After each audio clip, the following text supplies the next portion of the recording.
మింతాదేవి tea షర్టుతో నిరసనంట. ఓట్ల చోరీ కథ ఇంకా చాలా ఉంది. ఈసీ తన కర్తవ్యాన్ని విస్మరించింది. జాతీయ స్థాయిలో ఓట్ల చోరీ కుట్రలు క్రమ పద్ధతిలో ఈసీకి తెలిసే జరుగుతుందట.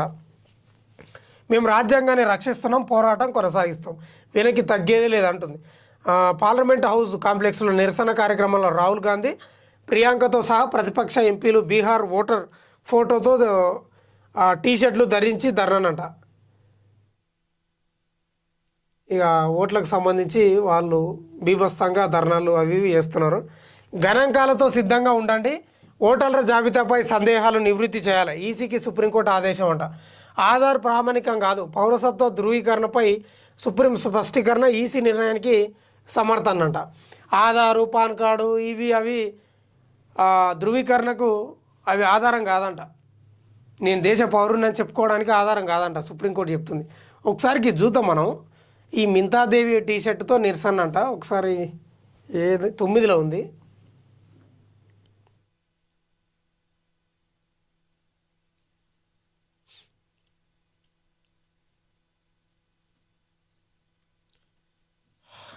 బీహార్ ఓటర్ జాబితా ప్రత్యేక సమగ్ర సవరణను వ్యతిరేకిస్తున్న విపక్షాలు మంగళవారం కూడా తమ నిరసనను కొనసాగించాయి. పార్లమెంటు వద్ద ఆందోళనలో భాగంగా కాంగ్రెస్ ఎంపీ ప్రియాంక గాంధీతో పాటు అనేక మంది ప్రతిపక్ష ఎంపీలు మింతాదేవి అనే బీహార్ ఓటర్ ఫోటోతో ఉన్న టీషర్ట్లను ధరించి నిరసన ప్రదర్శనలు చేపట్టారట.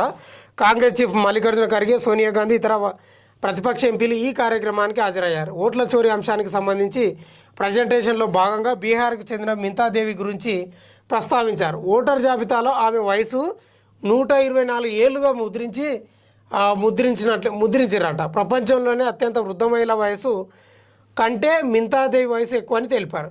ఈ నేపథ్యంలో ఎన్నికల కమిషన్ ఓటర్ జాబితాలో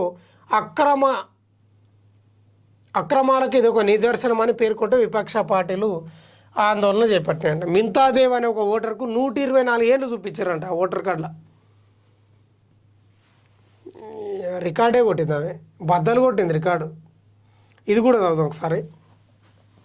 ఆధార్ ప్రామాణికం కాదు, పౌరసత్వ ధృవీకరణపై సుప్రీం స్పష్టీకరణ. ఎన్నికల కమిషన్ నిర్ణయానికి సమర్థింపట. ఎలక్షన్ కమిషన్ ఆధార్ అధికారంపై స్వతంత్ర పరిశీలన అవసరమనే వ్యాఖ్య. బీహార్ ఎస్ఐఆర్ పిటిషన్లపై విచారణ అంట.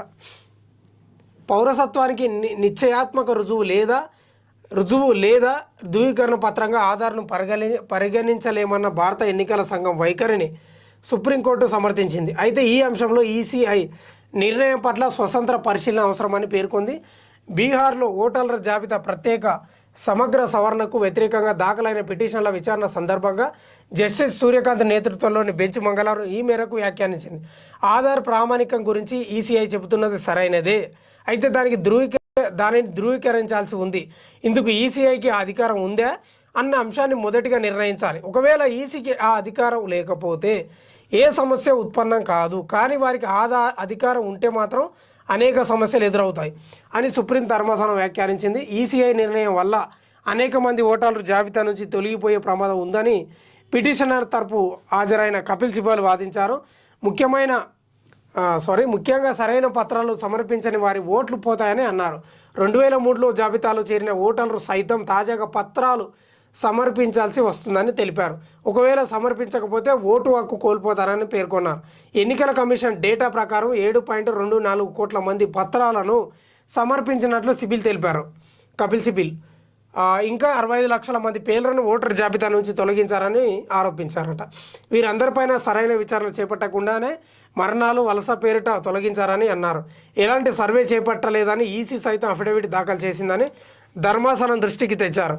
పిటిషనర్ల తరపు మరో న్యాయవాది ప్రశాంత్ భూషణ్ వాదనలు వినిపిస్తూ మరణం లేదా నివాస మార్పు కారణంగా తొలగించిన ఓటర్ల జాబితాను లేదా వివరాలను ఈసీ కోర్టుకు వెల్లడించిందని, కనీసం వారి వెబ్సైట్లోనూ పొందుపరచలేదని ఆరోపించారంట. బూత్ లెవెల్ ఏజెంట్లకు సమాచారం ఇచ్చామని, దీనిపై ఇంకెవరికి చెప్పాల్సిన పని లేదని ఈసీ వైఖరిని ఆయన ఆక్షేపించారట.